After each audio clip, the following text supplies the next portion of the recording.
நமக்குள்ளேயே காணப்படாத ஒரு பகுதியை தேவன் வைத்திட்டார். மனுஷன் நம்ம இந்த உலகத்தில் தான் வாழ்கிறோம், ஆனால் நமக்குள்ளேயே காணப்படாத ஒரு பகுதின்னு ஒன்று இருக்குது. தெரியுமா உங்களுக்கு? மனுஷன் ஆவி, ஆத்மா, சரீரம் என்று இருக்கிறான். மனுஷனுடைய ஆவி என்று வேதவசனம் பேசுகிறது. பார்த்துருக்கீங்களா? அதை தேவ ஆவின்னு பேசுகிறது வேற, அது பரிசுத்தாவியானவர், திருத்துவத்தின் 3ஆம் நபரை சொல்லுது தேவ ஆவின்னு. அதையும் இதையும் போட்டு குழப்பக்கூடாது. தேவ ஆவியானவரையும் நம்முடைய ஆவியும் போட்டு குழப்பக்கூடாது. தேவன் ஆவியாக இருக்கிறார். தேவ ஆவியானவர்ங்கிறது பரிசுத்தாவி, அதாவது திருத்துவத்தின் 3ஆம் நபரை குறிக்கிறது. மனுஷனுடைய ஆவின்னா மனுஷனாகி நீங்களும் நாமும் கூட ஆவியாக இருக்கிறோம். தேவனை போல தான் நாமளும் இருக்கிறோம். ஆவி தான் நம்மளும். ஆவி மனிதர்கள். ஆவி மனிதர்களாகிய நாம் ஒரு சரீரத்துக்குள்ளே வாசம் பண்ணி கொண்டிருக்கிறோம். நமக்கு ஒரு ஆத்மா அல்லது மனம் கொடுக்கப்பட்டிருக்கிறது. இதுதான் ஆவி, ஆத்மா, சரீரம். ஆவி நான், ஆனால் ஆவியார் ஃப்ளோட் பண்ணிக்கிட்டு இல்லை, நடந்துக்கிட்டு போயிட்டு வந்துட்டு தான் இருக்கிறேன்.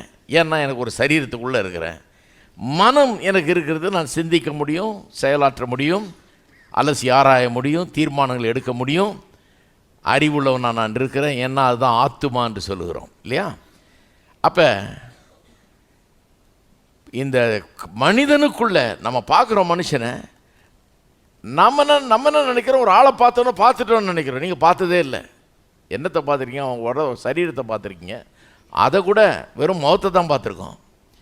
முகம்தான் நமக்கு தெரியும். முகத்தை வச்சே தான் காலத்தை ஓட்டுறோம். முகம்தான் நமக்கு தெரியும். முகம்தான் ரொம்ப முக்கியம். அதனால தான் முகத்தை பூசி கீசி தட்டி எல்லாம் பண்ணுறோம். ஏன்னா அந்த முகத்தை கரெக்டாக பண்ணணும். ஏன்னா இது ஒன்று தானே தெரியுது. இதை ரொம்ப நீட்டாக ஆக்கி நம்ம வைக்கிறோம். ஏன்னு சொன்னால் இதுதான் கொண்டு போய் முன்னால் ப்ரொஜெக்ட் பண்ணுறோம். இதன் மூலமாக தான் ஜனங்கள் நம்ம அறிந்திருக்கிறார்கள். ஆனால் நாம் இந்த முகம் அல்ல, இந்த சரீரமும் அல்ல, நாம் ஆவி மனிதர்கள். இந்த சரீரம் என்கிற கூடு அல்லது வீட்டுக்குள்ளாக வசிக்கும் ஆவி மனிதர்கள். நான் ஒரு ஆவி. இந்த கூட்டுக்குள்ளே வீட்டுக்குள்ளே இருந்துக்கிட்டு இந்த 2 ஜன்னல்கள் இருக்குது பாருங்கள், கண்ணாடி இல்லை, கண்ணு. இந்த கண்களூடாக நான் பார்த்து கொண்டிருக்கிறேன். நீங்கள் உங்கள் 2 ஜன்னல் இருக்குது உங்கள் வீட்டில், அதிலிருந்து நீங்கள் எட்டி பார்த்துட்டு இருக்கிறீங்க. உள்ளே யார் கண்டா என்னன்னு இப்படி தான் இருக்குது.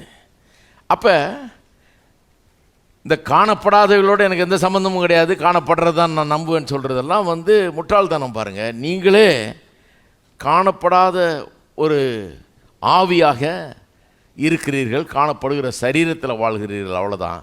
உங்களுக்குள்ளேயே காணப்படாத ஒரு பகுதியை வச்சிட்டார்.